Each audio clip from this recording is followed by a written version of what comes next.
Everybody loves the parade. And friends, here's news of one of the biggest America's ever seen. For today is the first day of the nationwide Parade of Progress. If you've been to your grocer's this morning, you may already have seen the pennants flying. Well, here's a man who can tell you about it. Ladies and gentlemen, Mr. William P. Murphy of Sales Fulton Market in Beverly Hills. Thanks, Mr. Howell. What we're celebrating is the tremendous contribution to our American way of life made by the American food industry. Remember what a grocery store used to look like 20 years ago, at the end of the war? It wasn't the clean, orderly store you find today with the beautifully packaged products out where you can see them. Yes, there's certainly been a big change. And it took all kinds of people to bring this about, Mr. Howell. Manufacturers found ways to give you wider choice, finer packaging, lower prices, standard weights, and dependable quality. Research scientists found a way to bring you new products, time savers, new aids to healthy, joyous living. Yes, it's a record of progress we can all be proud and grateful for. And incidentally, Mr. Howell, you've got quite a progress story to tell yourself about Maxwell House. Yes, we have. Because, friends, years of constant research have helped us discover how to make Maxwell House better and better. And today, we are honestly proud of the contribution Maxwell House has made to coffee drinking pleasure in America. For we know the new Maxwell House is coffee that's richer, smoother, more deliciously satisfying than ever before. It's always full-flavored, always full-bodied and mellow. So when you drop in at your grocer's tomorrow, take part in this American Parade of Progress. Ask your grocer for a pound of the new Maxwell House. With your very first cup of this superb new coffee, you'll say that now, more than ever before, Maxwell House is good to the last drop.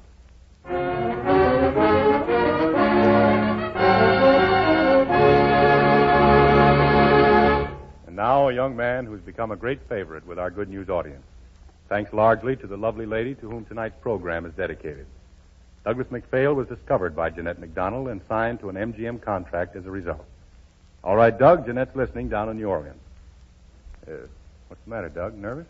Oh, no, not when I sing for Jeanette. I was nervous the first time when she asked me to sing for her, but she was so nice to me I forgot all about being nervous. And I've never been nervous since, singing to her. All right, Doug, here it comes, Jeanette. Doug McPhail singing One Look at You.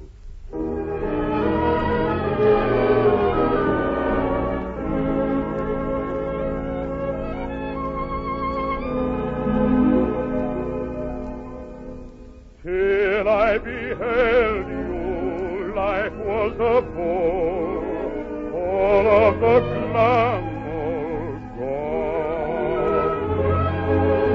Then I beheld you, standing before me, darling, change the dawn. One look at you, and all the world began to whirl around. One look at you, and soon I knew my future had been found. One smile perhaps, and then a kiss perhaps, and after this perhaps a rendezvous. I'll leave each other my whole life through for just one look at you.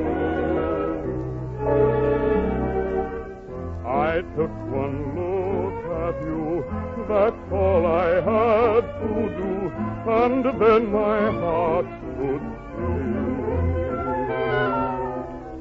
My feet could step and walk, my lips could move and talk, the day my heart stood still.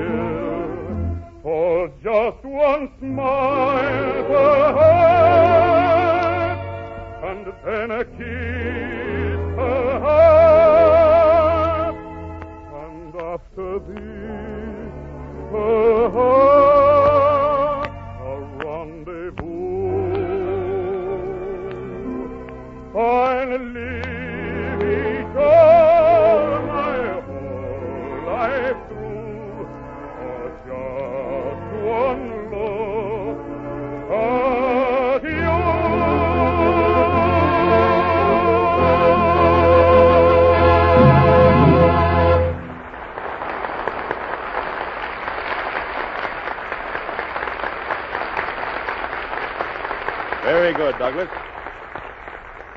gentlemen, it's a pleasure to present as our guest tonight Miss Kitty Carlisle, star of the stage and motion pictures, who has just been chosen the best-dressed All-American Girl of 1939 by the American Fashion Academy. Miss Carlisle. Kitty, you certainly look wonderful, I've got to admit it. Thank you very much. Oh, excuse me. Bob, here's a telegram that just came in for you. Oh, thanks. Mind if I look at it, Kitty? Go ahead. It's from J.K. Evans, Vice President of the Maxwell House Company. Robert Young, Good News Broadcast, Hollywood. Suggest you broadcast detailed description of Miss Carlisle's gown tonight, as this will be of interest to our many feminine listeners. Regards. What an assignment. You're the guy that can do it. Oh, yeah? Well, I'll have Meredith and Warren help me. I'll be glad to help you, Bob. I used to be pretty handy with a needle, you know. All right. Well, Kitty, you certainly look wonderful. Well, thank you again. Let me see. I suppose you wear a dress only once, don't you, Kitty? Oh, no. When I get a dress I'm fond of, I keep it for years and years. Ah, that's something every girl should do.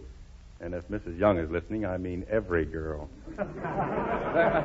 Excuse me, Bob. Huh? Here's another wire that just came for you from Mr. Evans at Maxwell House. Oh, what have they got to say now? Well, it says, quit stalling and describe Miss Carlisle's dress.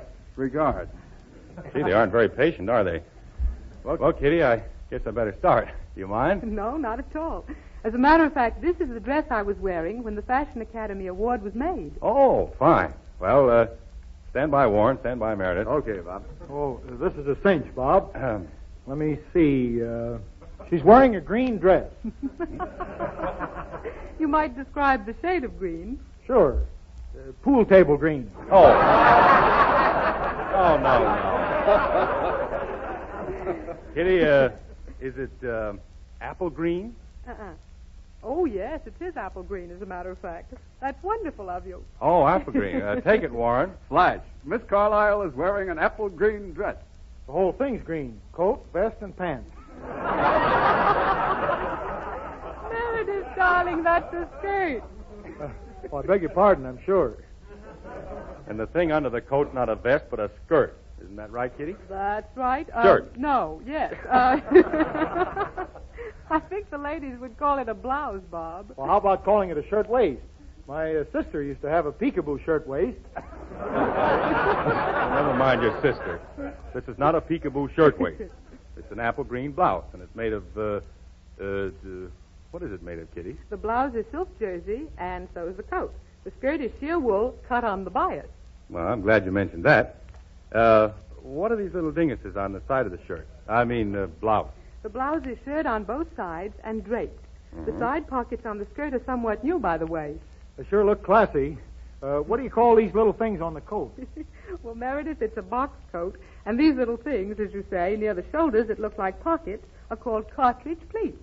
A box coat with cartridge pleats. Is that preparedness or appeasement?